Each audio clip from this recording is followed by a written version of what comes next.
Good morning, everybody. Good morning, it's JPR. Roughly 1 year ago, you may remember that I made a video called The Problem with Mythical Pokemon. In that video, I voiced some of my growing concerns with how mythical Pokemon have been treated in recent years, and how they feel a lot less special nowadays than they used to.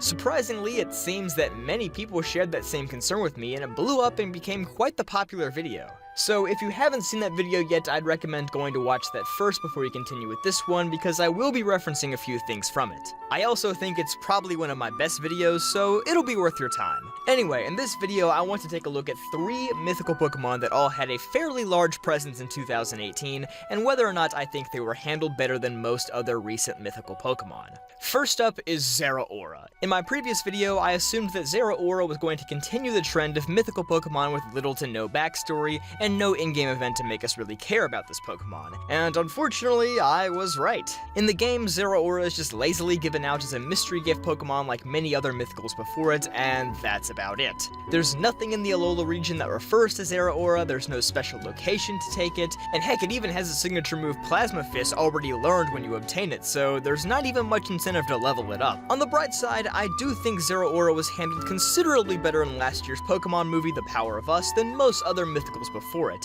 I mentioned how Marshadow felt very forced and unnatural in Pokemon the movie I Choose You, but The Power of Us managed to shed a little light on Zeraora and give it a comfortable position in the film's plot. I won't say anything else about the movie. If you watched my earlier review, then you know that I think it's one of the best Pokemon movies ever made, and you should definitely go watch it if you haven't already. So game-wise, there's nothing special about Zeraora, but at the very least it was handled considerably better than Marshadow in its own movie. The second mythical Pokemon I'd like to discuss is Mew. Yes, Mew is definitely a Generation 1 mythical Pokemon and not Generation 7, but it was featured in Let's Go Pikachu and Let's Go Eevee, so I feel obligated to talk about it. Like most mythical Pokemon, Mew is not obtainable through regular gameplay in the Let's Go games, but it wasn't given away through a Wi-Fi distribution either. Instead, Mew could only be obtained in Let's Go Pikachu and Eevee by purchasing the Pokeball Plus controller and transferring it to your game through that. And quite honestly, I liked this approach so much more. There was something oddly charming about having to buy a real-life Pokeball with a Mew inside in order to actually capture it. And I think it fit well into Pokemon Go's theme of tying the Pokemon world together with the real world. Oh yeah, and the controller is pretty fun too. Though I can't use it in Super Smash Bros., which means I'll never be the coolest kid at my local tournaments. What a shame. But unfortunately, I don't think that locking mythical Pokemon behind a price wall is a viable long-term solution. Just for these games, I think it works fine, but eventually many people will complain if they had to start paying money for every mythical Pokemon. I'm sure there were many people who wanted to get Mew but had no interest in the $40 Pokeball Plus controller, and I can't blame them for that either. So while I personally liked this method more than a simple Wi-Fi distribution, this is not the solution that Game Freak should be looking at for the long run. Which brings me to the third and final mythical Pokemon, Meltan.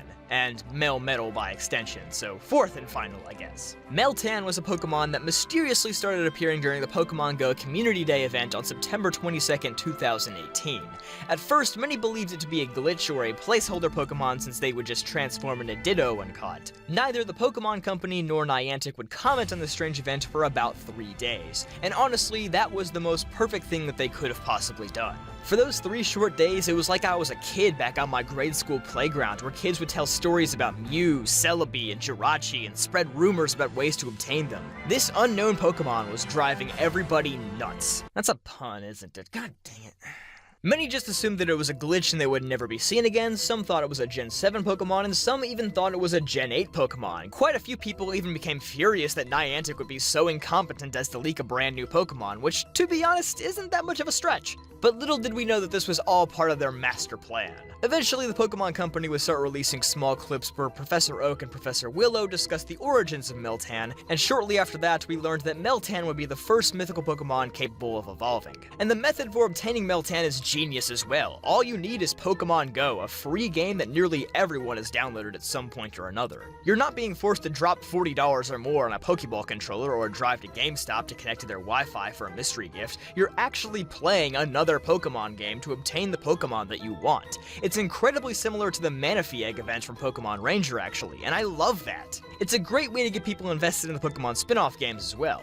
Unfortunately, there isn't any further information given on Meltan or Melmetal in the events of Let's Go Pikachu and Eevee. All we know is that their Master Trainers are located in the basement of the Pokemon Mansion, where Mew and Mewtwo's Master Trainers are also located, which I'm sure could lead to all kinds of conspiracy theories in the future. Hey, do you guys remember that old conspiracy about how Ditto was a failed clone of Mew? Man, it would have been awesome if they could have somehow integrated Meltan into that.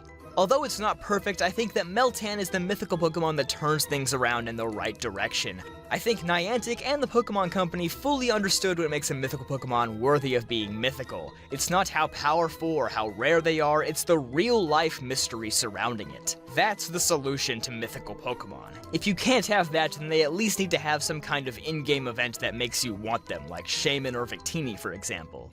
And that's about it. I really hope this is something that Game Freak pays more attention to going forward, especially now that it's been proven that a mythical Pokemon can be handled well in this day and age. If you enjoyed this video, then be sure to leave a like and a comment and subscribe if you'd like to see more videos like this one. I'll see you guys next time.